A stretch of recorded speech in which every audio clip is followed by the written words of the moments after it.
नमस्कार दोस्तों, स्टडी में आप सभी का स्वागत है। देखिए दोस्तों, भारत जो है दुनिया में सबसे लार्जेस्ट डेमोक्रेसी माना जाता है और इसका वजह है कि भारत का बहुत ज्यादा ह्यूज पॉपुलेशन है। इनफैक्ट दुनिया में सबसे ज्यादा पॉपुलेशन भारत के पास है। इसीलिए बोला जाता है कि भारत क्या है, largest democracy in the world है।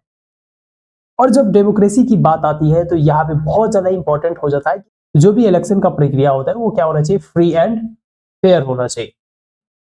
और इसी बात को लेके फिर से ये बहुत बड़ा मुद्दा बन गया है देश के लिए कि क्या जो हमारे यहाँ के इलेक्शंस हो रहे हैं वो क्या फ्री एंड फेयर है कि नहीं है।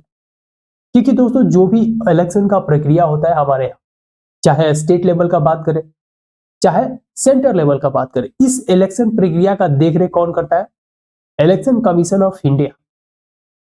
और इलेक्शन कमीशन के जो मेंबर्स होते हैं वो कौन होते हैं? चीफ इलेक्शन कमिश्नर और दो होते हैं इलेक्शन कमिश्नर्स।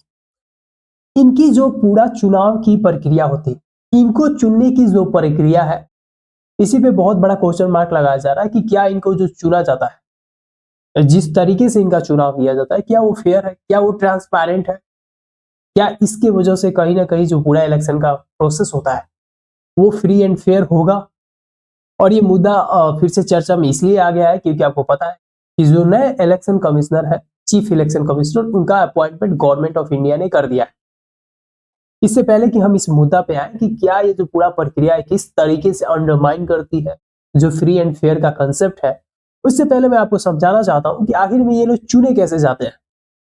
तो देखिए दोस्तों, सबसे पहले पता चलता है कि लेट से कि जो भी हमारा करंट में चीफ इलेक्शन कमिश्नर है उनका क्या होने वाला है, टर्म समाप्त होने वाला है। तो एक महीना पहले क्या करती है गवर्नमेंट, एक सर्च कमेटी का गठन करती है। यहाँ पे आप पढ़ सकते हैं सर्च कमेटी बनाया जाता है। इस सर्च कमेटी का काम होता है कि नाम को खोज के लाना कि कौन कौन ऐसे कैंडिडेट है जो क्या कर सकते हैं, ईसीआई में काम कर सकते हैं, एज अ कमिश्नर बन सकते हैं। जो चीफ कमिश्नर बनने के लायक है, जो कमिश्नर बनने के लायक है, उनके नाम क्या आता है, खोज के ये कमेटी लाती है। और ये इलेक्शन कमिश्नर बनने की जो योग्यता होता है, जो आईएएस ऑफिसर होता है जिसका रैंक कहां तक पहुंच चुका है, सेक्रेटरी लेवल तक, वही यहाँ पे क्या होगा, अपॉइंट किया जाएगा। तो ऐसे ऐसे नाम खोज के लाए जाते हैं, किसके द्वारा? सर्च कमेटी के द्वारा। सर्च कमेटी का संगठन कौन करता है? Government of India. और इसको हेड कौन करता है? Law minister. और ये जो नाम ये लोग खोज के लाते हैं, ये किसको देते हैं? सिलेक्शन कमेटी को दे देते हैं। यहीं पे सबसे बड़ा सवाल है, अब इसको आराम से समझिए। सिलेक्शन कमेटी में 3 मेंबर है करेंट में। पहला है प्राइम मिनिस्टर, दूसरा है यूनियन कैबिनेट मिनिस्टर, और तीसरे पे है LOP, that is leader of opposition. और इसी की वजह से यहाँ पे बहुत बड़ा सवाल उठाया जा रहा है कि यहाँ पे गवर्नमेंट जिसको चाहेगी उसी को चूज करेगी, क्योंकि यहाँ पे मेजोरिटी वाला सिस्टम है वोटिंग का, और 3 मेंबर यहाँ पे है ही, तो 2 वोट चाहिए। 2 वोट जिसको मिल जाएगा उसका नाम हो जाएगा कंफर्म। और जब यहाँ से जो नाम ये लोग चूज कर देते हैं, उसके बाद ये जो कार्ड होता है, जो लिखा हुआ पत्र होता है, ये कहाँ पे जाता है? राष्ट्रपति के पास। राष्ट्रपति यहाँ पे अपना मुहर लगा देता है। उसके बाद ये सिलेक्शन का प्रक्रिया खत्म। वो जो पर्सन होगा जिसके नाम पे मोहर लग चुका है, वो क्या बन जाता है? Chief election commissioner of India बन जाता है। इन लोगों के पास बहुत ज्यादा पावर होता है। इनफैक्ट इन लोगों का जो पोजीशन होता है, हमारे जुडिशियरी के जो सुप्रीम कोर्ट के जजेस होते हैं, उनके बराबर का माना जाता है। क्योंकि जब भी इलेक्शन का टाइम होता है, सबसे ज्यादा पावरफुल ये बॉडी हो जाता है। और खास करके लोकसभा का चुनाव जब बात करते हैं तब, तो इससे आपको एक अंदाजा मिल गया कि 3 तो मेंबर इसमें है ही, 3 मेंबर है। 2 मेंबर तो गवर्नमेंट ऑफ इंडिया की है, और 1 मेंबर का अगर चाहे भी कि इसको नहीं बनाना है, वो तो पर्सन यहाँ पे रुक ही नहीं सकता। समझ रहे इस बात को आप, कि जब 2 गवर्नमेंट का ही मतलब वोट रहेगा, तो यहाँ पे तीसरे आदमी का कोई काम नहीं रह जाता है यहाँ पे। ये जो सिलेक्शन कमेटी एक तरीके से नाम का है, यहाँ पे अपोजिशन पार्टी कुछ चाह के भी नहीं कर पाएगा। अब सबसे बड़ा सवाल है कि क्या ये जो पूरा क्वेश्चन है सुप्रीम कोर्ट में गया है कभी या नहीं गया है?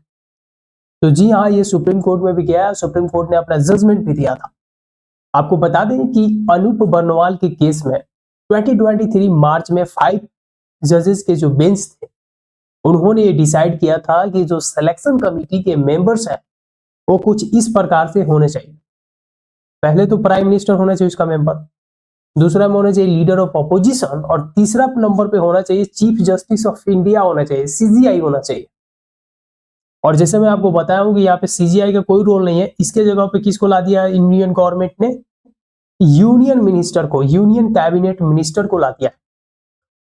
तो इसकी वजह से ये बहुत बड़ा क्वेश्चन उठ रहा है कि क्या ये जो पूरा प्रक्रिया है ये फेयर है? तो आंसर है नहीं।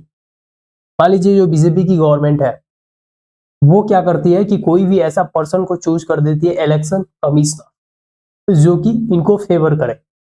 इलेक्शन टाइम में वो क्या करेगा, वो जो पर्सन होगा जो इलेक्शन कमिश्नर बनेगा, हो सकता है कि क्या करे, थोड़ा सा फेवरेबल माहौल क्रिएट करे बीजेपी के लीडर्स के लिए। तो ये किस तरीके का फेयर एंड फ्री इलेक्शन हुआ? और यही जो क्रिटिक्स हैं यहीं पे क्रिटिसाइज कर रहे हैं। और हालांकि याचिका जो है सुप्रीम कोर्ट में फाइल कर दिया गया। तो देखते हैं कि सुप्रीम कोर्ट यहाँ पे क्या कहती है, क्योंकि अगर आप कॉन्स्टिट्यूशन की बात करते हैं तो कॉन्स्टिट्यूशन में साफ लिखा गया है आर्टिकल 224 क्लॉज 2 में कि जो इलेक्शन कमिश्नर होते हैं उनका अपॉइंटमेंट कौन करती है? प्रेसिडेंट करती है। तो इसका मतलब यह है कि प्रेसिडेंट जब अपॉइंट करेगा तो यहाँ पे इंपॉर्टेंट क्या हो जाता है कि पार्लियामेंट क्या कर सकता है, यहाँ पे अपने अनुसार लॉ बना सकता है। तो जो भी यहाँ पे आप पार्लियामेंट के अधिकार होते हैं कि जो भी लॉ, यहाँ तक कि जो जजेस होते हैं उनको भी अपॉइंटमेंट कौन करता है? प्रेसिडेंट ही करता है। लेकिन फिर भी उसको क्या रखा गया? इंडिपेंडेंट रखा गया। हालांकि सुप्रीम कोर्ट के जो जजेस का चुनाव होता है उसमें भी बहुत बड़े बड़े सवाल उठाए जा रहे हैं, लेकिन ये सेपरेट मुद्दा है जुडिशियरी से रिलेटेड, उधर हम लोग नहीं जाएंगे। सबसे बड़ा सवाल है डेमोक्रेसी का जो सबसे इंपॉर्टेंट होता है, that is free and fair election.